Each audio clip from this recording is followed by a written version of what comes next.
খাবো না আমি ননিদি, খিদে নেই আমার। আজ তো আমি তোমাকে জোর করিনি বৌরানী, তোমার মা নিজে হাতে তো। কি প্রয়োজন, কি লাভ এসব করে? লাভ ক্ষতির কথা ভেবে কেউ কেউ সব করে? ভালোবাসে বলে করে, তাই তো? তাহলে সেদিন আমার ভালোবাসার মানুষগুলো আমার কথা না শুনে কেন তিস্তার কথা বিশ্বাস করেছিল? কেন ওকে সমর্থন করেছিল? সবার সামনে আমাকে অ্যাসাইলামে পাঠানো হলো, তখন কোথায় ছিল তোমাদের আমাকে নিয়ে চিন্তা? বৌরানী, যা হবার হয়ে গেছে, এখন কেন এসব কথা তুলি? আমি কাউকে দায়ী করছি না, তিস্তা যেটা চেয়েছিল সেটাই হয়েছে। আমি ভুল করেছি, আমি ওর ফাঁদে পা দিয়েছি, এই দায় শুধু আমার। আমার আমার কারো উপর অভিমান করা উচিত নয়, কারণ আমি নিজেই সবার ভরসা হারিয়েছি। আমি তো কারো ভালোবাসার যোগ্যই নই। বৌরানী, তোমার তাই মনে হয়? তোমাকে অবিশ্বাস করে কেউ? ননি, আর কোনো কথা বলো না, কথায় কথা বাড়বে।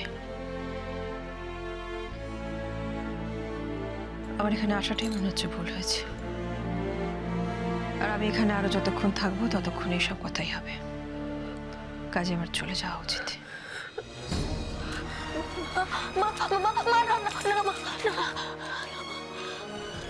কনক, আমি একবারও বুঝতে পারিনি আমি এসে তোমাকে এতটা কষ্ট দেবো, আর কথা দিচ্ছি এই যন্ত্রণা আর কোনোদিন আমার জন্য ভোগ করতে। ভুল হয়ে গেছে, ভুল হয়ে গেছে, আমাকে ক্ষমা করে দাও। আমি তোমার উপর অভিমান করে, আমার ভুল হয়ে গেছে বাবু, ভুল হয়ে গেছে বাবু, ভুল হয়ে গেছে, আমার ভুল হয়ে গেছে। ওঠো, ওঠো কনক, ওঠো, ওঠো। ভুল হয়ে গেছে মা, আমার ভুল হয়ে গেছে, আমার ভুল হয়ে গেছে। শান্ত, সামলাও নিজেকে। আমার জায়গায় তোমার পায়ে মা, আজকে আমি তোমাকে। কনক, আমরা কেউ পাথর নই, কেউ না, কিন্তু এমন কিছু কিছু সময় হয় যখন মন দিয়ে নয়, মাথা থেকে কাজ করতে হয়। আমি তোমাকে কেন সেদিন আটকাইনি জানো? কারণ তোমার যন্ত্রণা, তোমার কষ্ট আমি সহ্য করতে পারছিলাম না।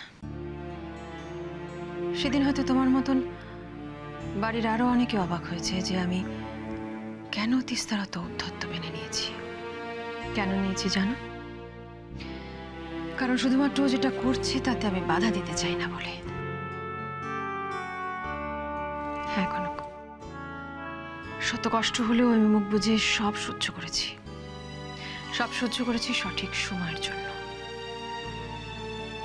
কি জানো কনক, ঘুড়ি যখন আকাশে অনেক উপরে ওঠে তখন তাকে কাটার সুবিধে। আমি তিস্তাকে উঠতে দিতে চাই, সেই সময়টা ওকে দিতে চাই।